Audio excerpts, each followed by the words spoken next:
కర్ణుడు చావు అంచున ఉన్నప్పుడు కృష్ణుడిని ఇలా అడుగుతాడు. చిన్నప్పుడే తల్లి వదిలేసింది. ఎవరికి పుట్టానో తెలియదు. ఒక సహాయం చేయబోయి రథం మట్టిలో ఇరుక్కుపోయేలా శాపం పెట్టుకున్నా. గురువు మీద ఉన్న ప్రేమతో ఒక కీటకం రక్తం వచ్చేలా కరిచినా లేవకుండా ఉన్నందుకు అప్పటి వరకు నేర్చుకున్న విద్య నీతో సమానుడైన వీరుడి ముందు చివరి క్షణంలో మర్చిపోతావు అని పరశురాముడు శపించాడు.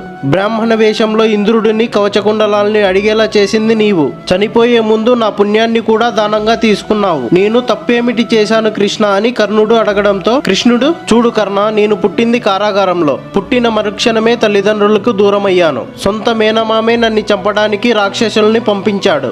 ఆ కారణంగా ప్రేమించిన రాధని దూరం చేసుకున్నాను. కురుక్షేత్ర యుద్ధం వల్ల నా వంశం నాశనమయ్యే శాపం రాబోతుంది. అయినా సరే ధర్మం కోసం యుద్ధాన్ని నడిపిస్తున్నా. కష్టాలు అందరికీ ఉంటాయి కర్ణ, కానీ మనం ఎటు నిలబడ్డామన్నదే మన కర్మ. వీరుడివైన నీవు అధర్మం వైపు నిలబడ్డావు, అందుకే మరణిస్తున్నావు కర్ణ అని కృష్ణుడు వివరిస్తాడు. ఇలాంటి మరిన్ని స్టోరీస్ కోసం మన ఛానల్ని ఫాలో అవ్వండి.